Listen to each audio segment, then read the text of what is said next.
l'enfant atterrit en pédopsychiatrie. Vous allez le voir au fil de la communication. Mais en tous les cas, ce qu'on doit retenir, c'est que jusqu'à l'heure, les études ont convenu que l'autisme est neurologique. Il y a ensuite une interaction avec son environnement, c'est-à-dire de l'enfant avec l'environnement, qui peut aggraver ces signes d'autisme ou au contraire, qui peut les atténuer. Il y a aussi l'aspect psychologique dans lequel va évoluer cet enfant auprès de ses parents et des personnes avec qui il vit, qui justement aussi vont soit accentuer ou soit atténuer les signes de l'autisme. Alors, quand on parlait de causes, il y a beaucoup de causes, d'hypothèses en tous les cas qui ont été posées, et parmi elles, l'hypothèse métabolique. On a vu beaucoup de mamans nous dire qu'elles ont mis leur enfant sous régime gluten, c'est-à-dire manger sans gluten, pas de pain, pas de produits dont les composants et le blé, et qui ont vu une très très bonne amélioration sur le plan comportemental chez leur enfant, mais en tous les cas, ces études n'ont pas encore confirmé qu'elle peut être l'une des causes de l'autisme. Ça reste toujours des hypothèses. La deuxième hypothèse, c'est l'hypothèse bactérienne.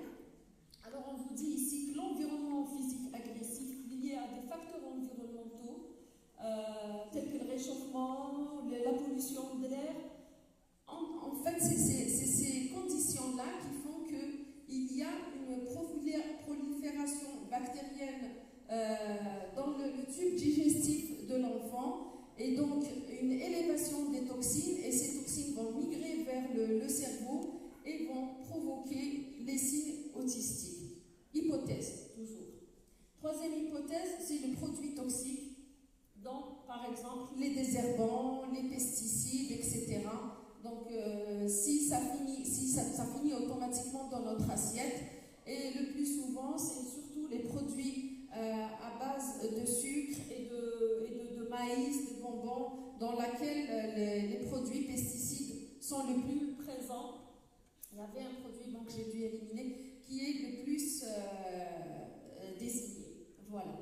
Donc, ça reste des hypothèses, mais je disais, la cause la plus évidente et dont les études ont confirmé l'autisme, c'est les causes biopsychosociales.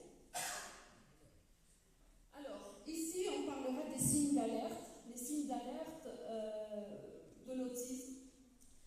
Si on parle d'alerte, c'est parce que tout simplement, quand l'alarme sonne pour dire qu'il y a une alerte, il faut tout de suite réagir.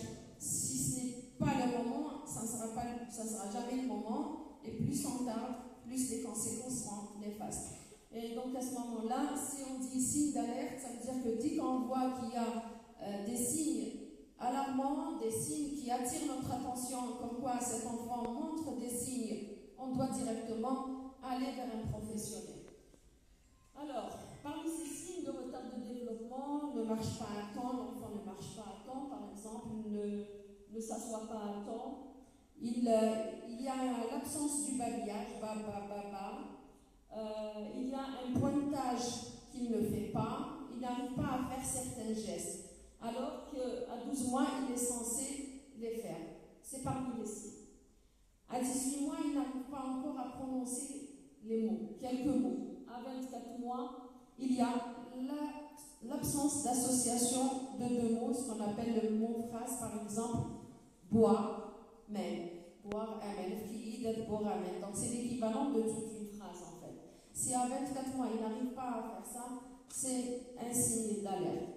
Faible interaction sociale aussi. On notera chez l'enfant qu'il n'arrive pas à avoir une bonne interaction.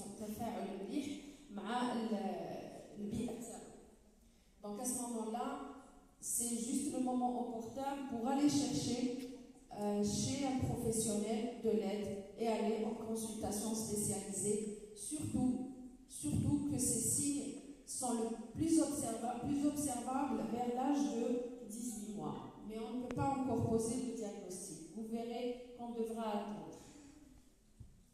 Alors, le diagnostic, justement, il s'appuie toujours sur une classification, sur des symptômes. Et parmi les symptômes que l'on retrouve très souvent, c'est alors les déficits de la communication et des interactions sociales, puis en deuxième position, les caractères restreints et répétitifs des comportements et des intérêts. Alors, la première des choses, c'est la communication. Donc déjà, chez l'enfant, on remarque que cet enfant ne communique pas, que ce soit par le regard, que ce soit avec le langage et que ce soit avec un langage non verbal. Parce qu'on peut accepter qu'un enfant fasse un retard de langage, parce que peut-être il n'a pas été stimulé, il n'a pas vécu dans un environnement qui arrive à le stimuler, mais en tous les cas, on devra trouver un langage non verbal. Il doit être capable de faire quelques gestes de la main pour dire ce qu'il veut dire. Attenir, qui, de revoir, sans oublier le regard. Le regard est très très important chez l'enfant et les expressions aussi faciales. Le sourire, la sensation du mécontentement, de bouder, toutes ces petites mimiques, voilà, doivent être retrouvées chez lui.